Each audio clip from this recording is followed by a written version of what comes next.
어머님, 이거 보세요. 이번에 샀어요. 번쩍이는 명품 가방이었습니다. 로고가 크게 박힌 몇백만 원은 할 것 같은 가방. 며느리는 환하게 웃고 있었습니다. 저는 그 가방을 바라보다가 마지못해 웃었습니다. 예쁘네. 그게 제가 할 수 있는 전부였습니다. 속으로는 이런 말이 맴돌았습니다. 저게 몇 번째 가방이야. 오늘 이 이야기 끝까지 들어주실 분들께 먼저 부탁드립니다. 구독 버튼 한 번만 눌러주시고 좋아요도 꾹 눌러주세요. 저 같은 마음 한 번쯤 가져보신 분들이 꼭 이 이야기를 들었으면 합니다. 제 이름은 이선자입니다. 나이는 64시고 두 아들을 키웠습니다. 남편 없이 혼자 감당한 날도 있었고 돈이 없어서 밤새 걱정한 날도 있었습니다. 그래도 아들들이 크는 걸 보면 그것만으로 충분했습니다. 작은 손이 커지고 목소리가 낮아지고 어느 날 갑자기 저보다 키가 커져 있을 때 그게 그렇게 뿌듯할 수가 없었습니다. 그리고 드디어 큰아들이 결혼을 했습니다. 저는 솔직히 기대를 많이 했습니다. 딸이 없던 저에게 며느리가 생긴다는 건 정말 설레는 일이었습니다. 주변에서도 다들 그랬으니까요. 며느리가 딸보다 낫다더라. 요즘은 친구처럼 지낸다더라. 결혼식 날 흰 드레스를 입고 서 있는 며느리를 보며 저는 속으로 생각했습니다. 이제 우리 가족이 됐구나. 손녀까지 태어났을 때는 진짜로 눈물이 났습니다. 작고 보드라운 손을 잡았을 때 저는 그냥 한없이 웃었습니다. 이제 집이 더 따뜻해지겠구나. 웃음소리가 많아지겠구나. 그렇게 믿었습니다. 그런데 어느 순간부터 달라지기 시작했습니다. 며느리는 참 잘 삽니다. 손녀방은 정말 예쁘게 꾸며져 있었습니다. 비싼 가구, 외국 브랜드 아기 옷들, 사진을 보여줄 때 며느리 눈이 반짝거렸습니다. 주말이면 외식, 여행, 쇼핑, 그 일상이 SNS에 올라오면 예쁜 사진들이 가득했습니다. 저는 가끔 그 사진들을 들여다봤습니다. 참 보기 좋았습니다. 한편으로는 아들 얼굴이 자꾸 떠올랐습니다. 요즘 많이 피곤해 보이던데 괜찮은 건지 말은 못하고 그냥 속으로만 삼켰습니다. 오늘은 아들 내외가 오는 날입니다. 청소하느라 요리하느라 바쁘지만 기쁜 마음이었습니다. 12시쯤 도착했습니다. 며느리가 문을 열고 들어서자마자 가방을 들어 보였습니다. 어머님, 이거 보세요. 이번에 샀어요. 로고가 선명하게 박힌 명품 가방이었습니다. 며느리는 정말 기뻐 보였습니다. 자랑하고 싶었던 게 느껴졌습니다. 저는 웃으며 말했습니다. 예쁘네. 그리고 부엌으로 들어갔습니다. 그날 아침 저는 일찍 일어났습니다. 갈비찜은 하루 전날 밤부터 준비해야 하거든요. 고기 재우고 무 썰고 밤새 냉장고에 넣어뒀다가 아침부터 불에 올렸습니다. 무릎이 좀 시큰거렸지만 다들 갈비찜을 좋아하니까요. 그런데 며느리는 그 갈비찜보다 가방이 더 좋아 보였습니다. 밥상에 앉아서도 가방 이야기를 했습니다. 이 브랜드가 요즘 제일 핫해요. 다음엔 이것도 사고 싶어요. 며느리는 가방 사진을 보고 있었습니다. 뭐라고 말하고 싶었습니다. 그런데 아무 말도 나오지 않았습니다. 밥상을 차리면서 저는 잠깐 생각했습니다. 며느리가 자랑한 가방 하나 값이면 저는 한 달 생활비가 되는데 아들이 얼마나 힘들게 버는데 그 돈이 저렇게 쓰이는 걸 보면 말문이 막혔습니다. 같은 식탁에 앉아 있는데 우리는 너무 다른 세상에 살고 있구나. 그 거리감이 밥상 위에 선명하게 보였습니다. 며느리는 우리 집에 오는 걸 좋아했습니다. 어머니, 여기 오면 너무 편해요. 친정 온 것 같아요. 그 말을 처음 들었을 때는 기뻤습니다. 편하게 느끼는구나, 다행이다 싶었습니다. 그런데 두 번, 3번 듣고 나니 그 말이 조금 다르게 들리기 시작했습니다. 편하다는 건 무슨 뜻일까요? 조심하지 않아도 된다는 뜻입니다. 내가 뭘 해도 괜찮다는 뜻입니다. 상대가 나를 위해 움직여줘도 당연하다는 뜻이기도 합니다. 며느리는 밥을 먹고 손녀를 봐달라 하고 소파에 기대어 스마트폰을 봤습니다. 저는 밥을 차리고 손녀를 업고 부엌을 오갔습니다. 어느 날은 제가 많이 피곤한 날이었습니다. 허리도 쑤시고 전날 잠도 잘 못 잤습니다. 그래도 아이들이 온다고 하니 아침부터 준비를 했습니다.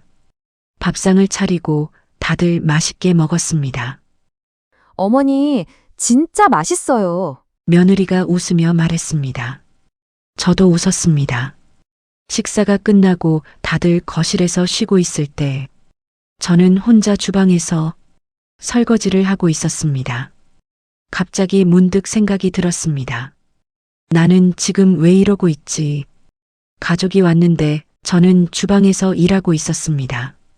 다들 웃는 소리가 들리는데 저는 혼자였습니다. 그냥 이게 제 자리인 것 같았습니다. 밥 차리고 설거지하고 조용히 뒷정리하는 자리. 그 생각이 드는 순간 울컥했습니다. 아들 내외와 손녀가 다녀가고 문이 닫혔습니다. 집안이 갑자기 조용해졌습니다. 저는 그 자리에 그대로 서 있었습니다. 아무것도 하지 않고 그냥 서 있었습니다. 식탁 위에는 반찬 그릇들이 남아 있었습니다. 손녀가 쓰다 놓은 숟가락이 테이블 위에 삐뚤어져 있었습니다. 저는 그걸 바라보다가 천천히 의자에 앉았습니다. 텅 빈 것 같았습니다. 아까까지 사람들이 있었는데 지금은 아무도 없었습니다. 그 공허함이 가슴에 가득 찼습니다. 그때 알았습니다. 며느리는 저에게 가족이 아니었다는 걸. 가족이라면 다녀갔다가 아니라 함께 있었다는 느낌이 남습니다. 그런데 며느리가 다녀가고 나면 저는 늘 손님을 보낸 것 같은 기분이 들었습니다. 손님은 편하게 대접받고 갑니다. 손님은 집주인이 피곤한지 모릅니다. 손님은 다음에 또 오면 그만입니다. 며느리는 손님이었습니다. 우리 집에 오는 반가운 손님, 명품 가방을 자랑하고 밥 먹고 가는 손님. 저는 그때부터 스스로에게 물었습니다. 나는 이 집에서 어떤 사람인가? 시어머니입니다. 맞습니다. 그런데 시어머니라는 자리가 이렇게 외로운 자리인 줄은 몰랐습니다.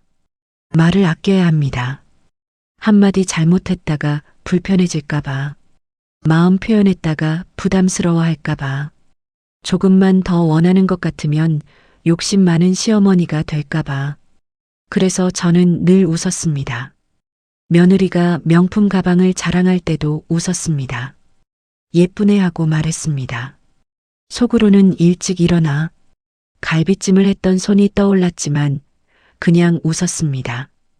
가끔은 그냥 솔직하게 말하고 싶었습니다. 나 오늘 좀 힘들었어. 집에 오는 것보다 가끔 전화 한 통이 더 좋을 것 같아. 밥 먹고 나서 설거지해라. 그런 말들이 목까지 올라왔습니다. 그리고는 그냥 삼켜졌습니다. 시어머니가 감정을 드러내면 갈등이 생길 수 있으니까요. 그래서 저는 조용히 있었습니다. 그 조용함이 쌓이고 쌓여서 어느 날 거울을 보다가 생각했습니다. 나는 언제부터 이렇게 말이 없어진 걸까? 그런 날이 많아지면서 저는 둘째 아들을 보는 눈이 달라졌습니다. 주변에서는 늘 묻습니다. 둘째는 언제 결혼시킬 거예요? 저는 그냥 웃으며 넘겼습니다. 솔직히 말씀드리면 바라는 마음과 바라지 않는 마음이 동시에 있었습니다. 결혼을 하면 또 며느리가 생깁니다. 또 가족이 늘어납니다. 그런데 그게 기쁠 것 같지 않았습니다. 아들이 힘들게 일하는데 며느리가 밥도 챙겨주지 않을까봐, 아들이 결혼해서 행복하지 않을까봐, 그게 두려웠습니다. 어느 날 둘째가 밥을 먹으러 왔습니다. 이야기를 나누다가 이런 말이 목까지 올라왔습니다. 너도 빨리 결혼해야지. 그런데 그 말이 나오지 않았습니다. 대신 이렇게 말했습니다. 요즘은 알아서 사는 거지 뭐. 둘째가 고개를 끄덕이며 밥을 먹었습니다. 저는 아무 말도 하지 않았습니다. 저는 오랫동안 이 감정이 뭔지 몰랐습니다. 처음엔 이해하려 했습니다. 그냥 다른 세상에서 살아온 사람이구나 싶었습니다. 명품 가방이 좋은 나이가 있습니다. 자랑하고 싶은 나이가 있습니다. 저도 젊었을 때 그런 마음이 없지 않았습니다. 다만 그럴 형편이 못 됐을 뿐이죠. 그러니 며느리를 탓하고 싶지 않았습니다. 새벽에 혼자 앉아서 그냥 솔직하게 인정해 봤습니다. 며느리는 나에게 가족이 아니라 손님이었다고. 그게 나쁜 거라는 뜻이 아닙니다. 다만 제가 원한 건 손님이 아니었다는 걸 이제는 알겠다는 겁니다. 그걸 인정하고 나서 마음이 조금 편해졌습니다. 저는 요즘 이렇게 살고 있습니다. 아침에 일어나서 혼자 밥을 먹습니다. 창문으로 빛이 들어오면 그 빛을 잠깐 바라봅니다. 어느 날 며느리가 왔습니다. 같이 차를 마시면서 이런 말을 꺼냈습니다. 나영이 영어 유치원 보내려고요. 저는 찻잔을 들며 고개를 끄덕였습니다. 요즘은 다 그렇게 하더라고요. 근데 비용이 좀 많이 들어서요. 말끝이 흐려졌습니다. 저는 찻잔을 천천히 내려놓았습니다. 그 말이 무슨 뜻인지 몰랐을까요? 알았습니다. 명품 가방은 살 수 있어도 손녀 교육비는 어렵다는 뜻이었습니다. 그 돈을 나한테 바라고 있다는 뜻이었습니다. 저는 잠시 생각했습니다. 예전에 저였다면 그냥 얼마나 필요하니? 하고 물었을 겁니다. 손녀가 잘 됐으면 하는 마음은 늘 있으니까요. 그냥 줬을 겁니다. 그런데 이번엔 달랐습니다. 저는 천천히 말했습니다. 수진아, 요즘 일을 쉬고 있어서 여유가 없네. 며느리가 찻잔을 들다가 잠깐 멈췄습니다. 그렇긴 하죠. 나도 생활비, 병원비가 많이 들어서 아껴 살고 있어. 솔직히 말하면 명품은 사면서 교육비가 없다고 하면 나는 좀 이해가 안 되네. 처음으로 내가 하고 싶은 말을 했습니다. 며느리 얼굴이 살짝 굳었습니다. 저는 부드럽게 그러나 분명하게 계속했습니다. 나영이 잘 키우고 싶은 마음은 나도 똑같아. 근데 도움을 받고 싶으면 서로 솔직해야 하지 않겠니? 나한테 필요할 때만 오는 게 아니라 가끔은 그냥 얼굴도 보여주고. 말을 다 하고 나서 저는 차를 한 모금 마셨습니다. 며느리는 한동안 아무 말도 하지 않았습니다. 식어가는 찻잔만 두 손으로 감싸고 있었습니다. 그날 며느리는 평소보다 일찍 집에 갔습니다. 문이 닫히고 나서 집이 조용해졌습니다. 그런데 이번엔 달랐습니다. 공허하지 않았습니다. 오히려 가슴이 좀 가벼웠습니다. 테이블 위에 찻잔 두 개가 나란히 남아 있었습니다. 저는 그걸 바라보다가 조용히 웃었습니다. 그 뒤로 아들 내외가 오는 횟수가 줄었습니다. 한 달에 2번 오던 게 한 번이 됐습니다. 한 번이 2달에 한 번이 됐습니다. 처음엔 좀 서운했습니다. 손녀 얼굴이 보고 싶었습니다. 그런데 마음은 더 편해졌습니다. 오는 날이 줄어드니 오는 날이 더 반가워졌습니다. 기다리다 지치는 게 아니라 진짜로 기다려지는 날이 생겼습니다. 손녀가 뛰어들어오면서 할머니 하고 안길 때 그 순간만큼은 모든 게 다 괜찮았습니다. 저는 이제 이렇게 생각합니다. 가끔 와도 됩니다. 차 한 잔 마시면서 그냥 잠깐이라도 같이 앉아서 이야기 나누고 가면 됩니다. 며느리가 그날 이후로 조금 달라졌는지는 모르겠습니다. 다만 저는 달라졌습니다. 말하지 않으면 아무도 모른다는 걸 이제는 압니다. 저도 할 말이 있습니다. 저도 마음이 있습니다. 그걸 참으면서 웃는 게 미덕이 아니라는 걸 이제는 압니다. 이게 제 시간이라고. 이게 내 집이라고. 예전에는 누가 와줘야 집이 따뜻한 줄 알았습니다. 그런데 이제는 조금 다르게 생각합니다. 집은 제가 있으면 따뜻한 거라고. 이 이야기를 듣고 계신 분들 중에 저와 비슷한 마음을 가져본 적 있는 분이 계실 것 같습니다. 밥 차리고 웃으며 얘기 들어주고 필요할 때 손 내밀면 또 못 이기는 척 주고 그러면서도 가족이기를 바라는 그 마음. 그 마음이 당신 잘못이 아닙니다. 다만 저는 이제 이렇게 생각합니다. 참는 게 능사가 아니라고. 한 번쯤은 말해도 된다고. 그게 관계를 망치는 게 아니라 오히려 진짜 관계를 만드는 시작일 수 있다고.